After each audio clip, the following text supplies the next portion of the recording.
What's up, family? Gerald the Bossman here. You're tuned into the Bossman Show on AM 1010, AM 1430, 1055 The King. Let the King out at 105theking.com and the Bossman Show at bossmanshow.com. Hit me up on Instagram, The Bossman Show, Twitter at Bossman Show, and Facebook, Bossman Show. It's the Bossman on your radio. Listen to the Bossman Show with your host, JR, Saturdays at 9 a.m. right here on AM 1010, The King. BS3 Network, changing the way you watch TV.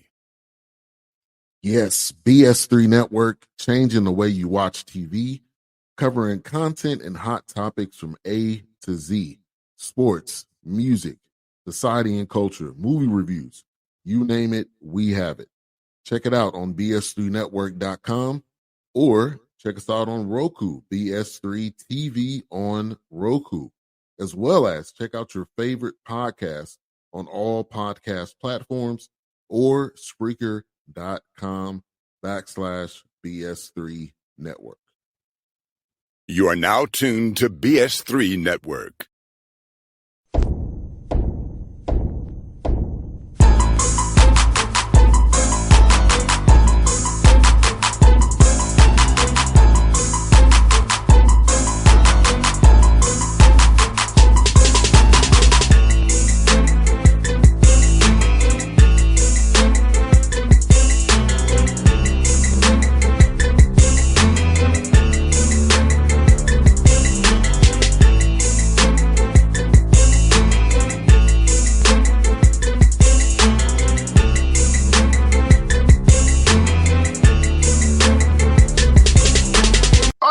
Bossman Show, doing our March Madness interviews here with Clint, Sargent here, Wright State Raiders, won the Horizon League once more, third time he's been there. First, he said the head coach, Clint, man. How things up there in Ohio, man? We're doing great. We're in that sweet spot of, getting a little bit of a reprieve from just kind of the season rhythm where we don't have an opponent yet, but we're kind of getting back into practice, and it's been such a rewarding season at that, but for sure to end it, just the conference tournament the way we did, and now have some new time together, new opportunity. We're looking forward to Sunday.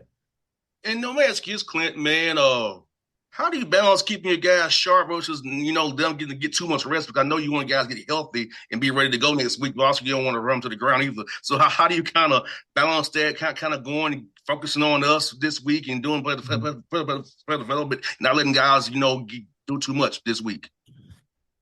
Yeah, that's really, that's the biggest thing right now, and keeping them focused. And we gave them 2 days, one day off, but then 2 days of practice. We got in the weight room, and you kind of slowly get back into it. Today was great because we went about an hour and a half. It was very competitive, and thankfully a big reason for our success this year, and the reason we've continued to get better, is these guys practice well. We have a deep team that is competitive. So anytime we step between the lines, it's not perfect, but it is competitive. And, I think that is the thing you're trying to keep the sharpest with your team. It's just that competitive spirit, that belief.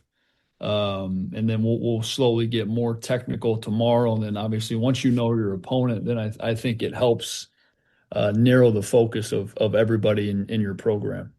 And Clint, talk about how important is those scout team guys are, giving your guys the right looks and getting ready, and how the sacrifice they make by being a part of the team. And that might be playing on game day per se, but giving you guys the right looks you need to prepare for these teams, man. And about how important the walk-ons and the scout team is, and those guys having a deep roster, guys who can compete. And so by doing that well, if they numbers called, they can really contribute when you need them the most.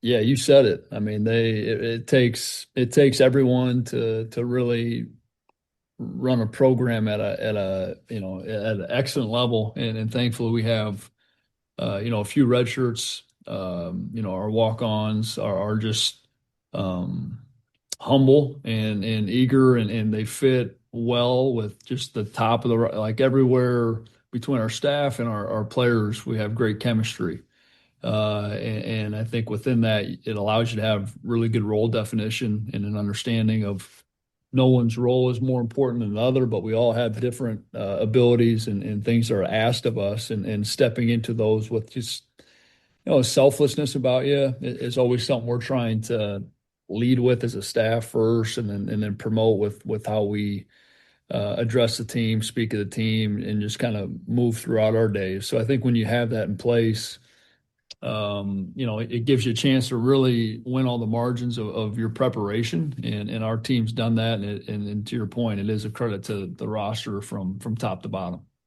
Now, I mentioned when I started that it's your third time going to the NCAA tournament as two assistant ones, the head coach. Other than you being the head coach this time, with the way college basketball has changed. So how gratifying is this with knowing that you got to do with portals, NIL, kind of see where guys' wire really is. When previously it was just still basketball for the most part. Now it's the other part of it, the business part of it now, and still get there and finding guys who are really on the same page. Yeah, there's a lot to lead in this era of being a head coach, and I think the one thing is the young people really need it. There's never been more available to the student athlete, and a lot of that's being celebrated, and rightfully so. They deserve a lot of it, but then also with the attention, the money, the decisions, the choices they have comes great responsibility, and that's something I take great pride in, of leading well with just some honesty, and you hope to have integrity, even though we all struggle with our own stuff. But these guys really need great leadership around them. I think so that's what we've tried to build our team on, our staff. My staff does an unbelievable job of meeting our guys right where they're at, and just loving on them and disciplining them. And we've tried to create a culture where they know they can fail and be better for it. Because I think so much of what the industry is becoming because of the money is it's never okay to lose. It's never okay to fail. If you do, just watch out. And these guys are young. They're young men, and they need to be developed, in all ways. But we feel like if you just prioritize the man first and help them have great discernment and learn, then the winning will come. And we've kind of seen that this year, and it's a huge credit to our staff. And then just the locker room we put together, we just prioritize guys that obviously had certain basketball abilities, but more than that, we felt like we're attracted to Wright State and to us for pretty pure and simple reasons. And that's allowed us to kind of keep the locker room sacred. And again, that's why we keep getting better. 100%. And I want to ask you, what was the key in your mind to winning these 5 games in a row, in the regular season, to the Horizon League tournament? So some close calls there, but what was the kind of the key, what you kind of noticed from your team that leading up to the tournament and just seeing them that's kind of switch flip these last 5 games here? Well, losing to Robert Morris at home was difficult. That game we had clinched a share the night before, with some results in our league, and we had a game at home against Robert Morris, ESPN game, senior day.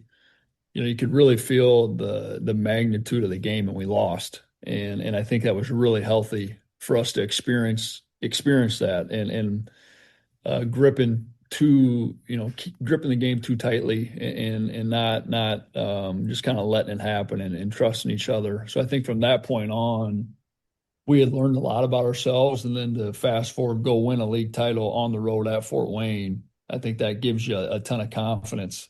And we've been very good away from home. That could have something to do with these last 5 being on the road or neutral site games, apart from the Cleveland State first round game. And then I just think within all of it, we have a very resilient group. We've been very good offensively throughout the course of the league season, but I think our defense really picked up down the stretch. We really rebounded the ball well. And then, we made our free throws, when we needed to in big games. So all those reasons allow you to win close games. But I do think just the chemistry, the connection of our players, the love for each other is what won out in the end. I'm interested in this aspect of it, Clint, because coaches differ on this in small in 1B leagues. How much do you show a team in those two games that you figure you may play again down the road in the tournament? Like, do you show them everything you have in the chamber? You kind of say some things for that third game you may play in the tournament where it's really important, win or go home. Yeah, you're emptying the tank, the arsenal every game. That's my philosophy. Just we always say a fool thinks he gets tomorrow, and just trying to live within the concept of our daily bread and what the Lord's given us today. I think if you take that approach with your days, you get significantly better. I think if you take that approach to your games and you just empty the clip of everything you got, then that's just the only way to do it. And that's kind of the mentality of our team. We encourage them to take risks within what we do, and to do it together. And I think that mentality allows you not to get passive with opportunity. Things aren't just going to happen to you. You're called to participate and lead things well as men, and that's what we try to encourage our guys to do, even within the basketball decision making. 100%. And you know what? The resolve of your team, Clint, really going forward, down by 12 to Detroit Mercy, who's been on the rise this year, been playing well on a good run. And what was it like in the huddle, the look in your guys' eyes to say, hey, we still have time. Let's just play it by possessions and let's get this thing back and ultimately hold them off at the end there and getting that key block shot there. Yeah. I mean, the huddles were, they weren't the best throughout the game. I mean, you could tell our guys were a little tense, and some of it, Detroit was playing great. They were very physical with us, and what you're trying to do in those huddles is remain consistent with them. Just really good eye contact. You're trying to smile. You're trying to just not let them catch any discouragement from you. And I really thought, not that they were perfect, our huddles, but I thought we had top to bottom just guys trying to pour into the encouragement, the confidence, the communication of just what we're doing on the floor, that eventually it'll break. We've been here before and we've responded. Our last regular season against Northern Kentucky, we were down 20 at half and found a way to win that game. So when you have those moments you can look back on in which you've overcome and you've been resilient, then your team can go to those places and they have those mental roadmaps to get back to a place of confidence. Even though when your feelings are anything but confident, we implore our guys to just make decisions. Don't trust your feelings all the time, but just keep making decisions, and that they did and found a way to win. And you have a stud in T.J. Birch. Talk about that young man and what he's meant to his program and what he's meant to this whole thing this year, man, what he did for you all down the stretch as well. Yeah, he's changed really a lot of the mentality of the program. And he was Defensive Player of the Year. I think he was first in the country in steal percentage. So he's just a fearless competitor. And he when you have that at kind of the sharpest point of the knife in your fight, you got a chance to be resilient, you got a chance to just jump on people, and he has steered a lot of big moments for us. Not only defensively, he's made a lot of big shots. He's just a fighter. He's done a ton for me and just my mentality as a coach at a very important time in my career. So TJ and I are in lockstep with a lot of it. And he continues to grow as a player, but also as a leader. And I think that's really the next step for what he's doing here and in his career. And I know he looks at the NCAA tournament as more opportunity to go and compete. And I know he will. No doubt. With Clint, man, it's been a pleasure to have you on the show for the first time. Do this again real soon. We said off air, me and you, we're on the same age. Yeah. So we're going to be doing this a lot going forward, man. I sure hope so, and I appreciate you having me on. Always good to connect, and we'll certainly stay in touch. Yes, indeed. Appreciate you, man. Okay, take care. BS3 Network, changing the way you watch TV. Yes, BS3 Network, changing the way you watch TV, covering content and hot topics from A to Z, sports, music, society and culture, movie reviews. You name it, we have it.